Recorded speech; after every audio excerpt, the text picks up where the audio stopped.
Welcome everyone to Monday Match Analysis from New York. I'm Gil Gross. We are powered by BetUS. Week 1 of the US Open is in the books. Recording this Sunday morning, the start of the 4th round. I am ready for a 3rd round notebook dump.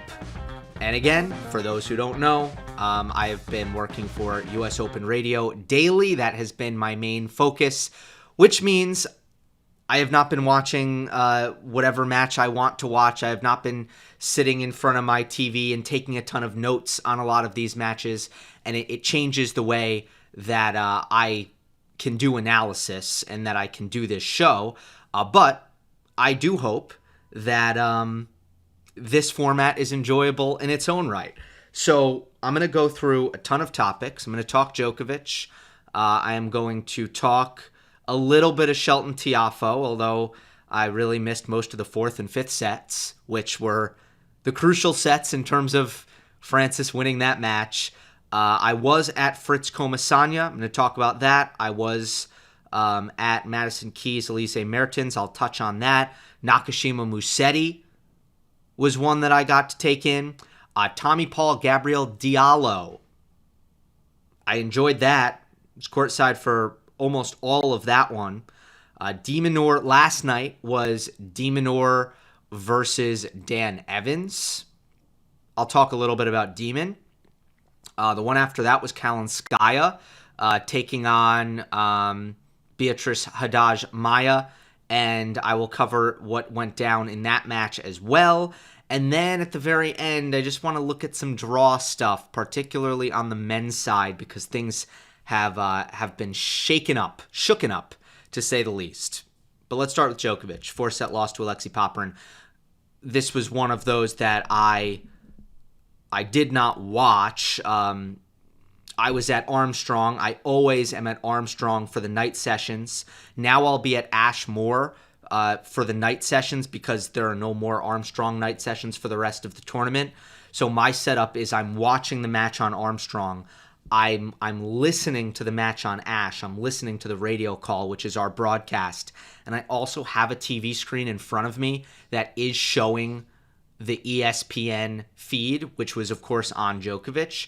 So I did get a visual on it at times, but of course I was focused on watching the match that was in front of me, more so. But here are my takeaways. I'm gonna keep up with the tradition of starting with the upsetter.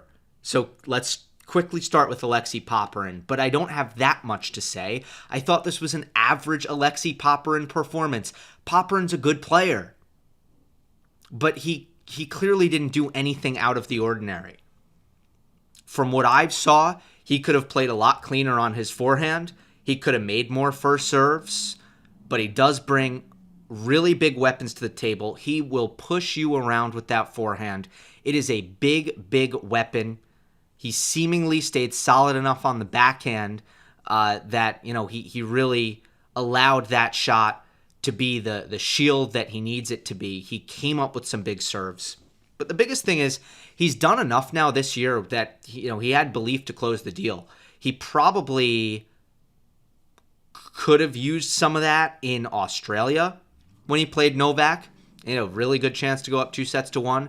And what we've seen in the previous 2 Popyrin Djokovic matches is a little bit of shakiness on the big points, and Popyrin kind of got rid of that, which is not surprising. I mean, first of all, he's played right on Djokovic's level a couple of times. I don't think it's been the best version of Novak, any of them. I don't think any of them were the best version of Novak, but he knew coming onto the court that he could stick with him. And he just won a Masters 1000 title. And he felt that pressure, and he got through the finish line, and that experience probably helped him. But, overall, I don't think that Popyrin, in terms of the tennis, was the main story here.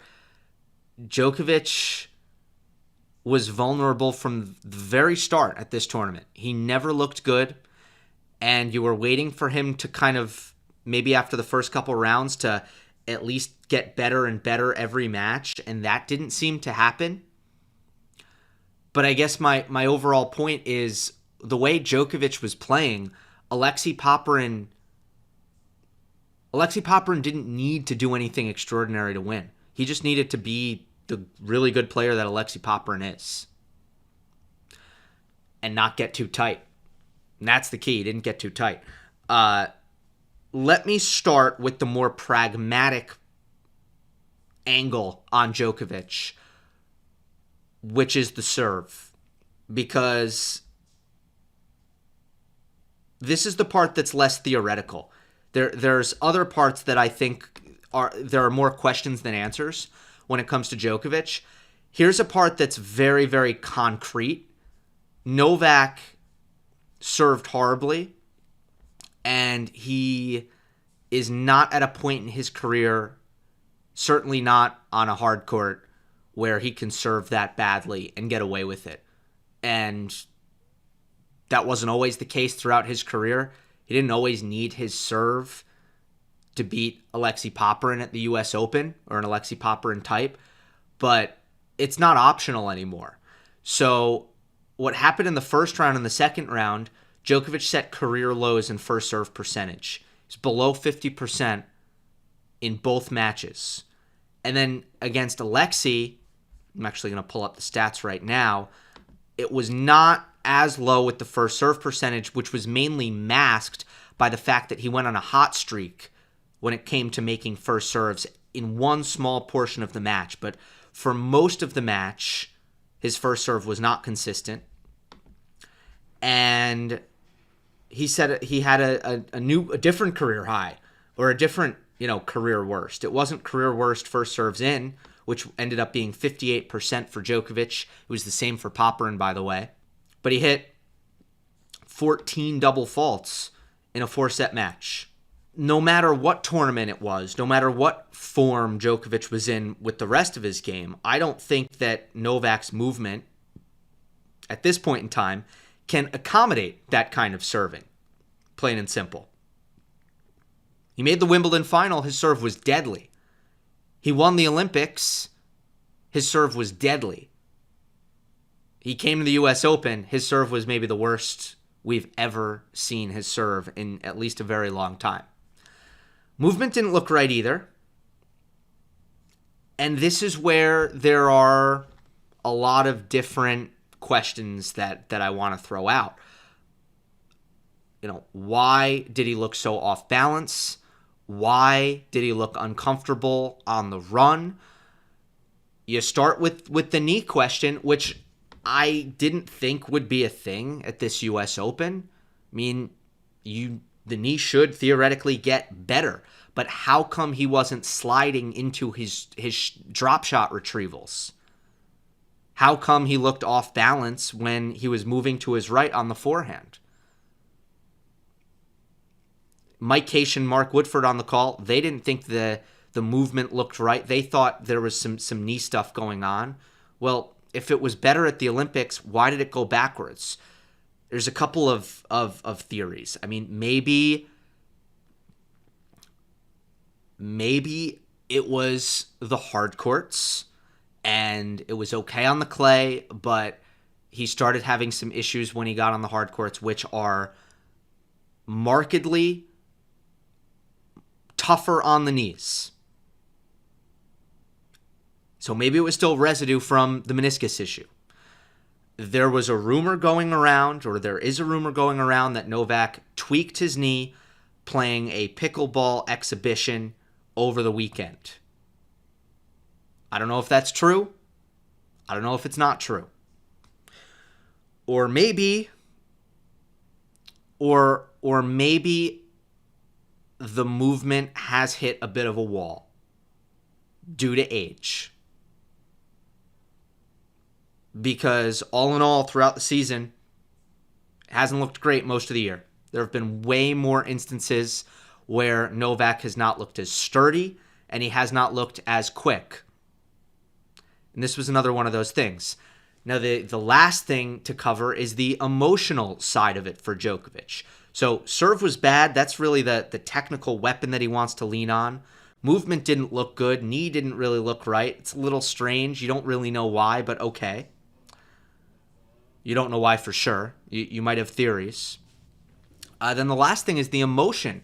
The emotion of it all, where he looked flat, where I heard two people who I trust, who are, responsible tennis viewers, say that Novak looked disinterested, which is a pretty strong word. And I saw some of that as well. Even in the fourth set when he did try to get the crowd going, it looked forced.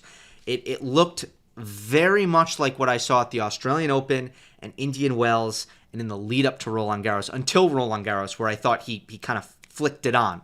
That fire in his belly was there at Roland Garros, despite how it ended. So again, we see that. What is that coming from? Again, more questions than answers.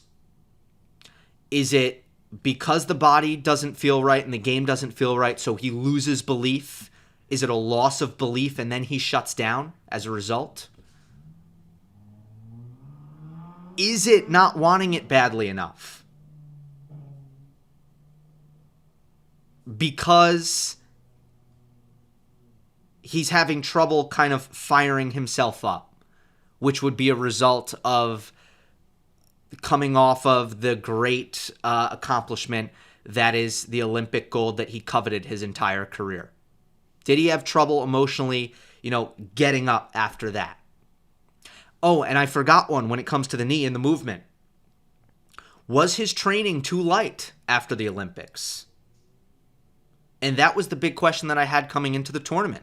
How hard did he grind in the lead up to this US Open? Because he didn't play Cincinnati, and that kind of leaves us in the dark a little bit. And again, Djokovic has worked hard his entire career, but we've seen it kind of go up and down, on and off, more and more and more, trying to peak for the slams. And it's a dangerous game to play. Sometimes, especially if you let the valleys get too low, it's really, really hard ramping it up. And did we have a situation after the Olympics where Novak couldn't quite get himself to put in the mileage and the hard yards that he needed to in the lead up to this US Open because he was celebrating, resting, with family? That's another question with the movement side of things. The idea that he did not look quick enough. He did not look he did not look quite fit enough throughout the event. At any rate, it kind of seemed like he didn't have a chance from the start in terms of his level of play. Even though he got through a couple of matches, as soon as you saw that it wasn't really getting better at a fast rate, it was trouble for Novak.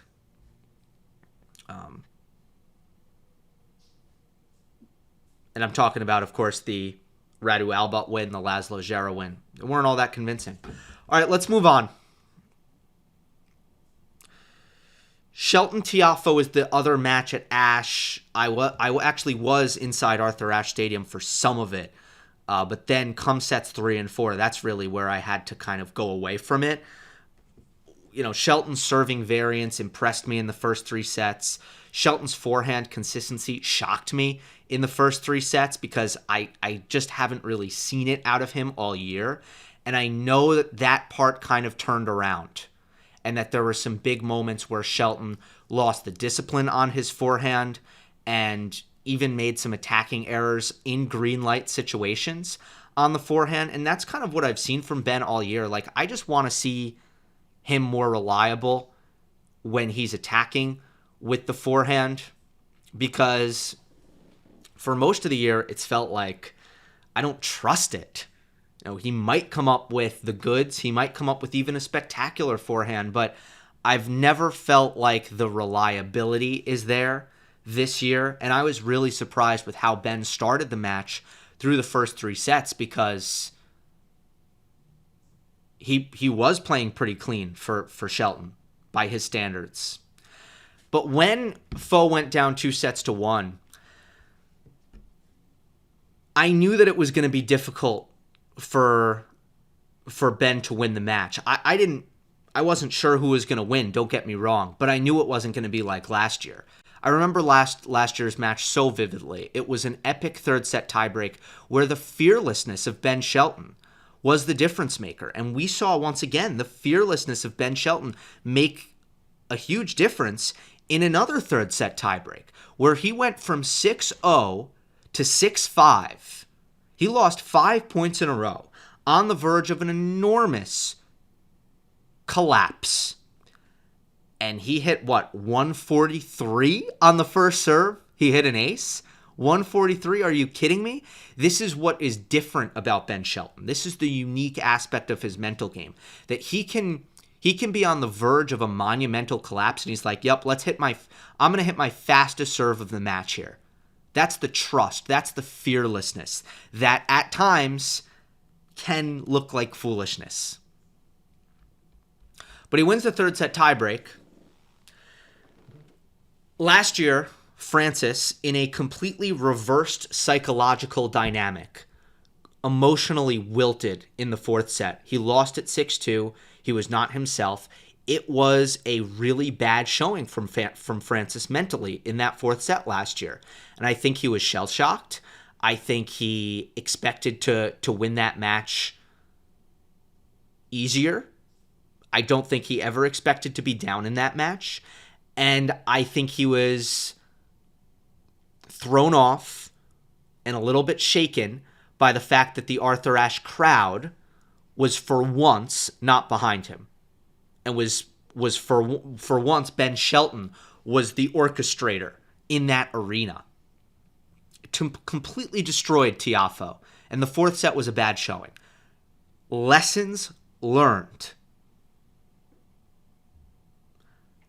I think he was thinking about last year after the third set, and I imagine the only thing going through his mind was not this time.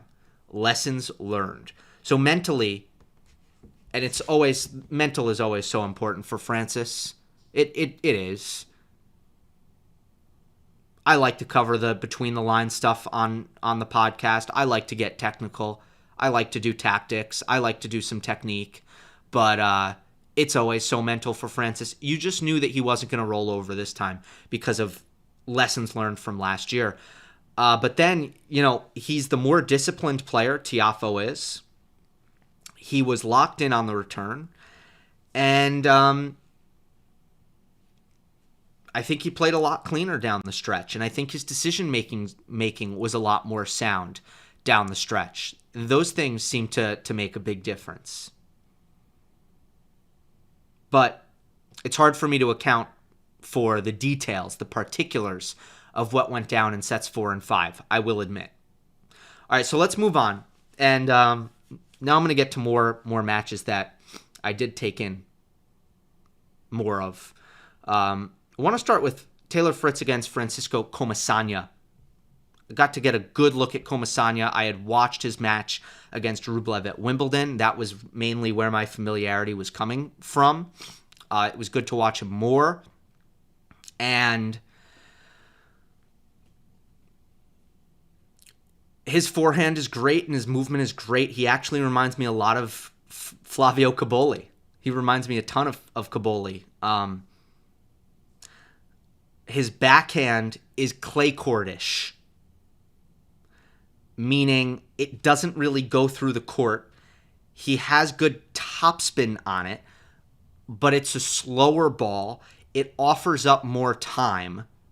The depth control isn't great.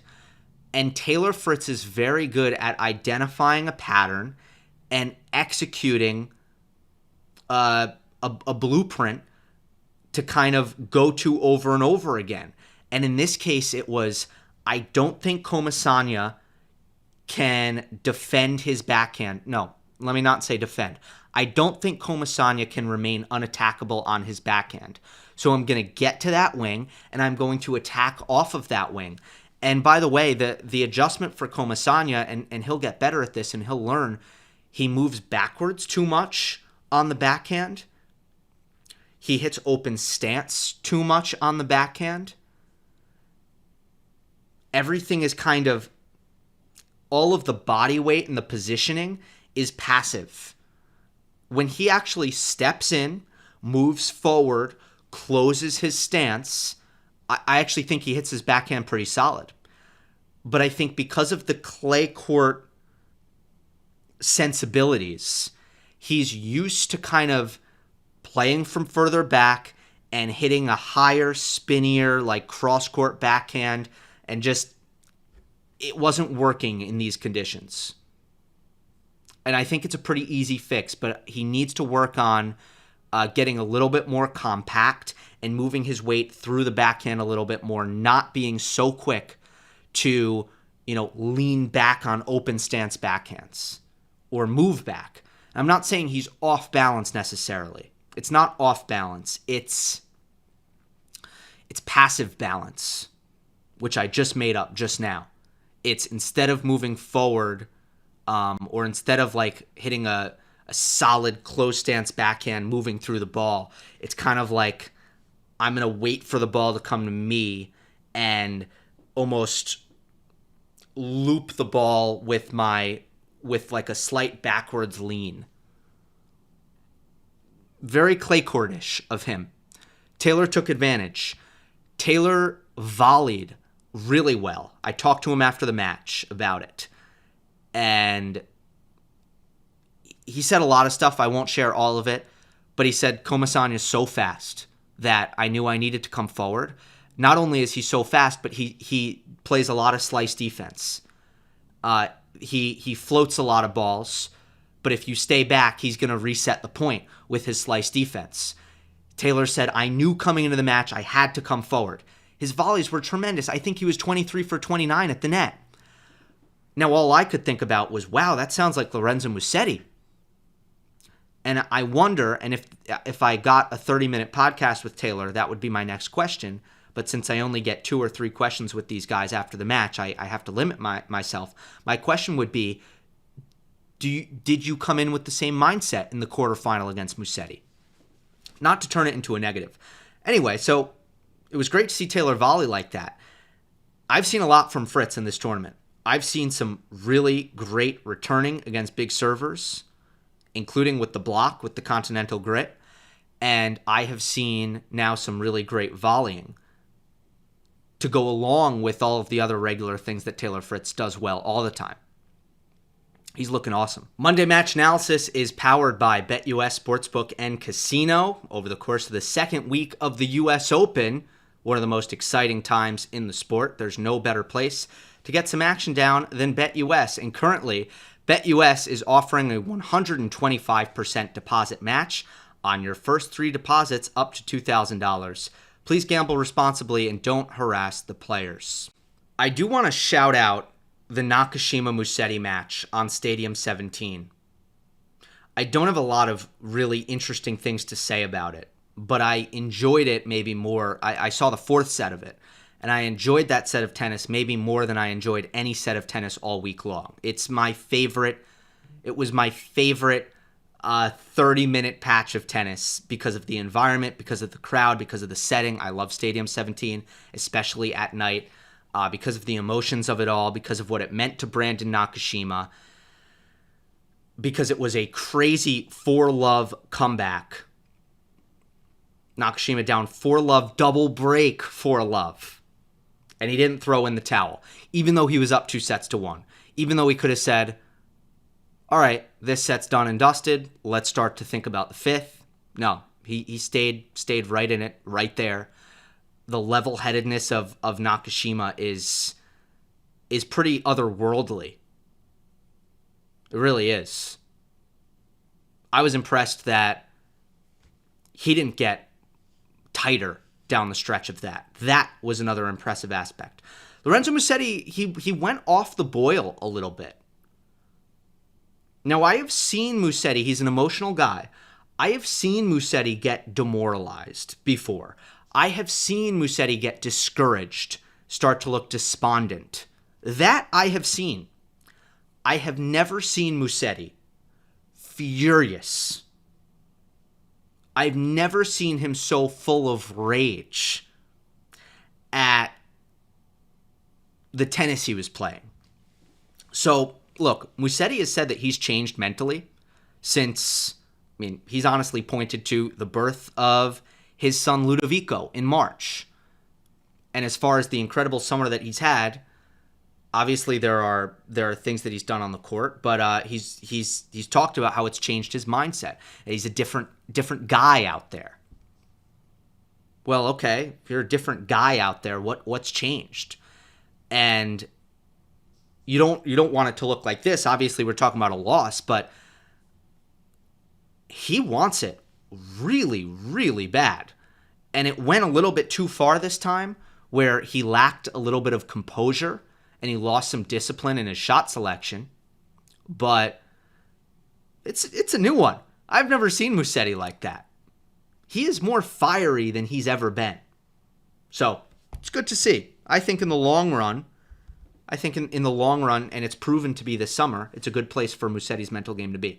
I want to shout out that match. Nakashima's playing awesome. He continues to play incredible tennis. Let's talk about Tommy Paul against Gabriel Diallo, which a lot of people might call him Gabriel, but I promise it's Gabriel, or Gabriel, actually. He's French-Canadian, and I know it's Gabriel because Mike Cation asked him, and he confirmed. So I think a lot of people will end up calling him Gab Diallo. He is a 6'8", 22-year-old who played some college tennis at Kentucky. He qualified. He saved match points in the second round of qualifying, and I got to see him take on Tommy Paul. I'm high on Diallo. I think there's a ton to like. Mostly, the sharpness of his footwork is what stands out for someone his size. How light on his feet he is. And I'm not talking about speed around the court, because you will not mistake him for a Medvedev or a Zverev. You will not. But just in terms of his ability to make small adjustment steps, to be precise with his footwork, and to position himself, much better than most players his height. I know a lot of people have compared him to Chris Eubanks. I think he has more precision in his footwork. I think he is going to be able to hang in neutral baseline rallies over the course of his career better than Eubanks. And of course, he is a big server at his height. He has pop off the ground, nothing crazy. But where he's really lax right now are the volleys. His volleys are bad, but he's coming forward a lot. So against Tommy Paul, it was hit or miss. At times he wasn't coming in enough, probably. But when he did, the volleys were completely unreliable. Even when he had an easy volley, you didn't know if he was going to make it or if he was going to miss it. But I'm glad to see him coming in. I'm really glad to see him coming forward. Because that's how he's going to develop. And right now it's about development. He needs to be an offensive player. Despite his movement being good, he's never going to have success as a pure baseliner. He needs to be an aggressive guy who's gonna come forward, serve big, and come in. And in order, basically, I think he's doing all the right things. I do. Now, the legs got a little bit tired on him, so physically, I think there's work to be done. There's improvements to be made. And the backhand is, to me, a little bit low margin because of how flat it is. And that's something I think we could look out for. But he won the first set against Tommy. He had success against Paul. He was in good position in the fourth set. Blew a bit of a lead there. For Paul, I have a positive and I have a negative. Let me start with the negative. His forehand has been hot and cold every single match. I watched his match against Lorenzo Sonego. I watched this match. I watched a little bit of the Max Purcell, where I actually think he played really well against Purcell. There have been times where the forehand has been a mess. And I was sitting courtside opposite Gab Diallo's box, but they decided to actually get on both sides of the court. And Diallo is working with Craig O'Shaughnessy. And the big focus tactically for Diallo, and it's not rocket science, but the big focus, and I could hear Craig encouraging Gab to hit Tommy's forehand, to go there relentlessly. When Tommy has had to generate off of that wing, again, I don't want to say it's been flat bad, because there have been points and stretches of the matches where he's cleaned it up and it's been okay, but it's been hot and cold to say the least. He's got to take care of that. Now, what he did do incredibly well against Diallo was make returns. I mean, my goodness.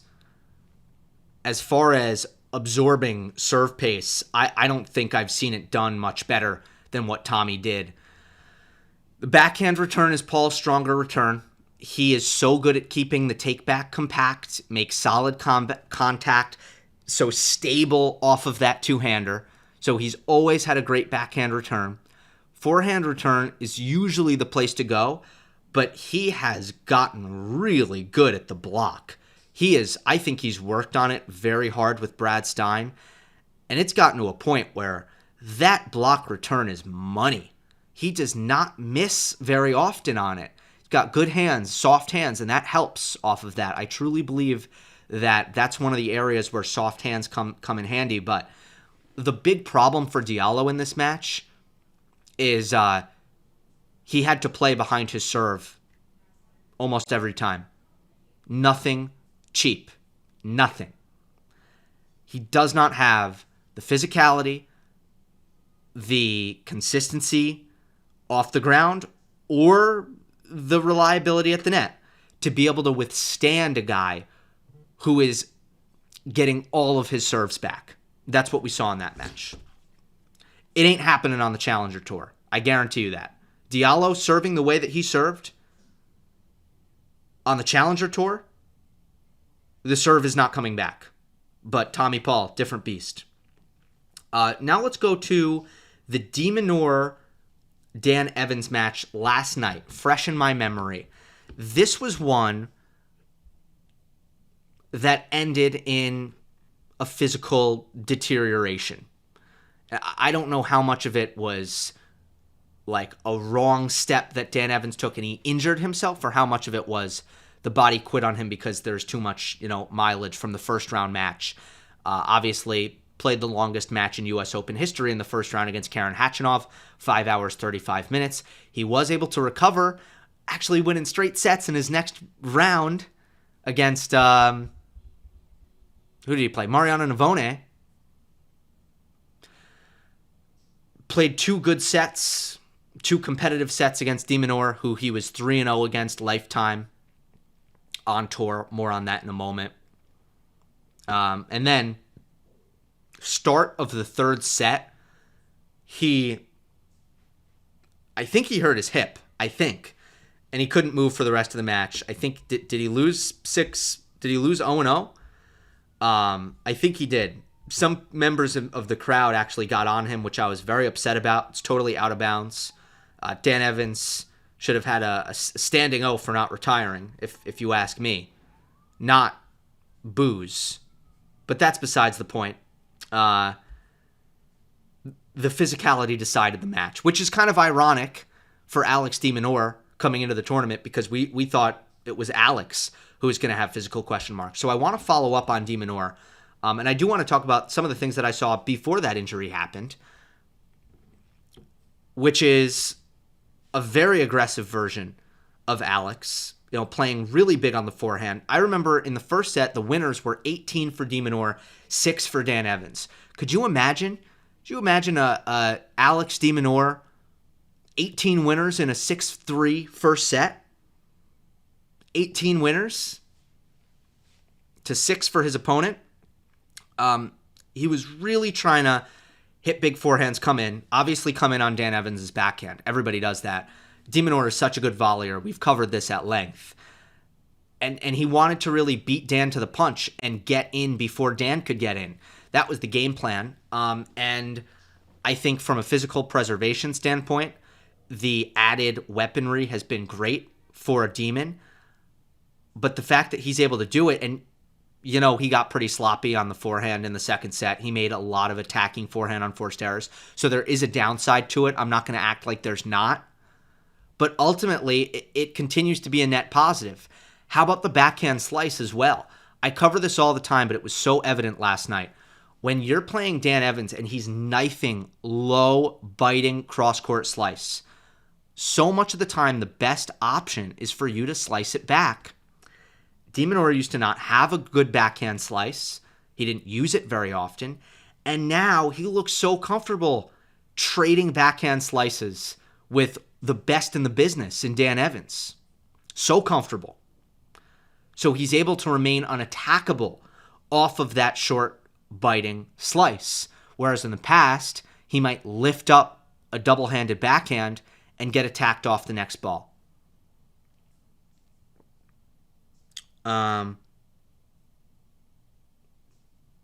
So all of the adaptations that de Minaur has made, it's made him so much more suited to play an aggressive brand of tennis successfully.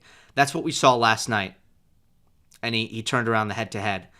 And he's been second week all 4 slams this year. First Aussie man to do that since Leighton Hewitt. I asked him what it meant to him after the match. And, you saw the chip on the shoulder. And de Minaur, he's such a nice guy, soft-spoken for the most part.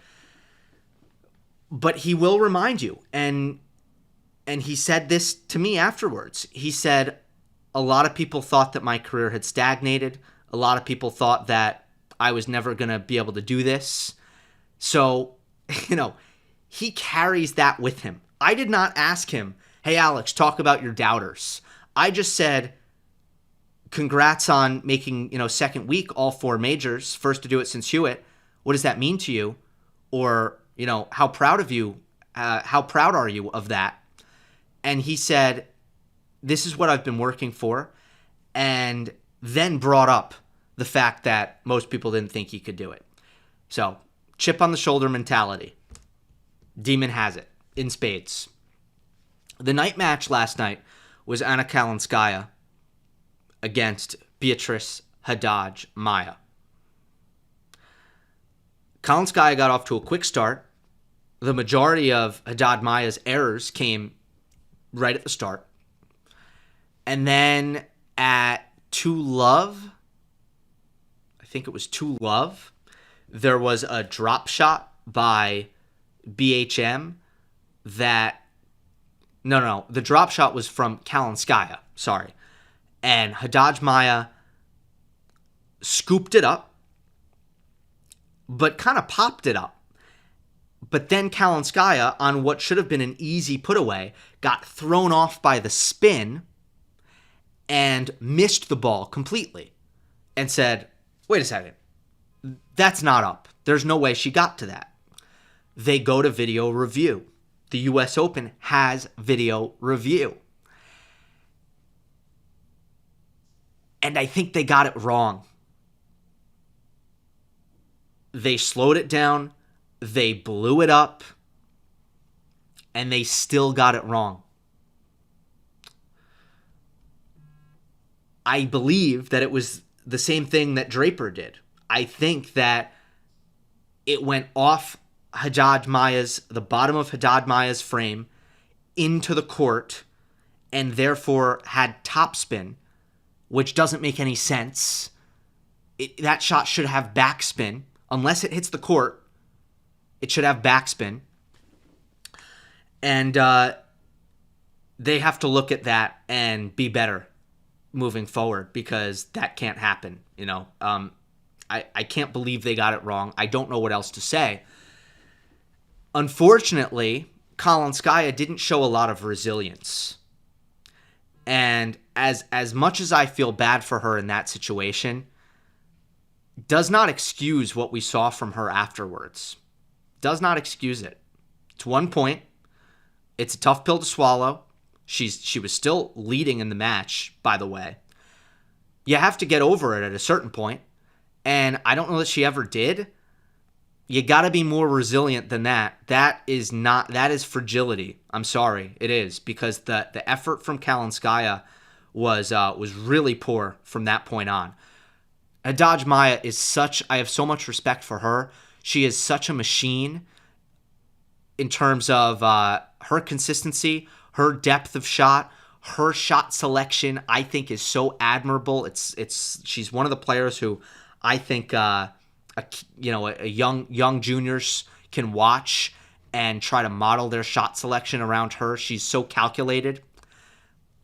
And you got to be willing to work the point. You got to have some patience.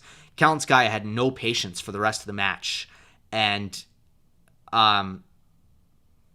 actually probably hit more spectacular shots than Beatrice, but made the vast majority of the mistakes. We know how that goes. We know who wins tennis matches that look like that. So Haddad Maia moves on. Deepest run for her at the U.S. Open. Also very excited for Muchova Paolini. I think it might be the match of the tournament in terms of watchability. They're just, and I try to keep subjective things, my subjective preferences out of it. I normally don't share these things, but I'm just so tempted to share, and I shared it on Twitter. I'm so tempted to share my excitement for that match because they're two of my favorite players to watch, maybe my top two favorite players to watch on the WTA Tour right now, Paolini and Muchova. So that's going to be a great one. But Sabalenka, Swiatek, obviously still in on the women's side. We'll see if they're on a collision course. I do think that it's not a given with both of them. I don't think you can just write it in right now. So we'll see. On the men's side, with Djokovic and Alcaraz out, there is enormous opportunity. Alcaraz's quarter is really interesting. It's Jordan Thompson. The remaining players are Jordan Thompson, Alex de Minaur, Tomas Machac, Jack Draper. And all I'll say is this. If de Minaur plays his best, he's the clear favorite. But between the physical limitations that he may have, the fact that he hasn't played since Wimbledon, and now he's going straight to best of 5, and he might start to feel some pressure, I don't think it's a given for Alex. I think it could get interesting. And it's good to see Jordan Thompson translate the hard court excellence that he's showed all year at a big event, because that's been the challenge for him. A lot of what he's done have tend to be, and even against good opponents, but a lot of 250s and 500s where we've seen Jordan Thompson play his best tennis. Great to see it come together for him at a slam for the first time in a while. And it's also good to see Machac and Draper potentially on the verge of a massive breakthrough, because those are two prospects who I have repeatedly throughout the year made my dark horse. I think that they are just terrific young talents. So there's massive opportunity, of course, there for someone to make the semis. There is also massive opportunity for Andrei Rublev to make his first semifinal.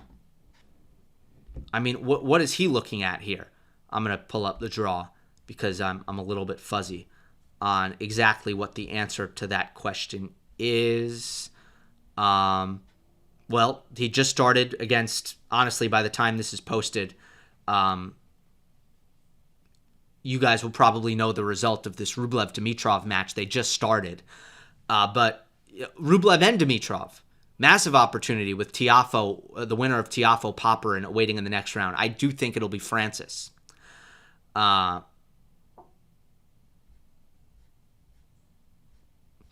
How big is it? Last point I want to make about the draw. How big is it that Sinner and Medvedev landed in the same quarter? Considering Djokovic's quarter broke down, Alcaraz's quarter broke down. That's enormous. It really opens up the tournament. The fact that that it happened this way with Medvedev and Sinner, the 1 seed and the 5 seed in the same quarter. I still don't fully trust Jannik Sinner at this tournament. I think tactically, he's actually a bad matchup for Tommy Paul. So I do pick Jannik to win the 4th round. But I know I was kind of crapping, for lack of a better word, on Daniil's serve on the last Monday match analysis. He still didn't serve great last night, although he served pretty clutch last night in his match against Flavio Cobolli. I do, like, my brain doesn't say Medvedev.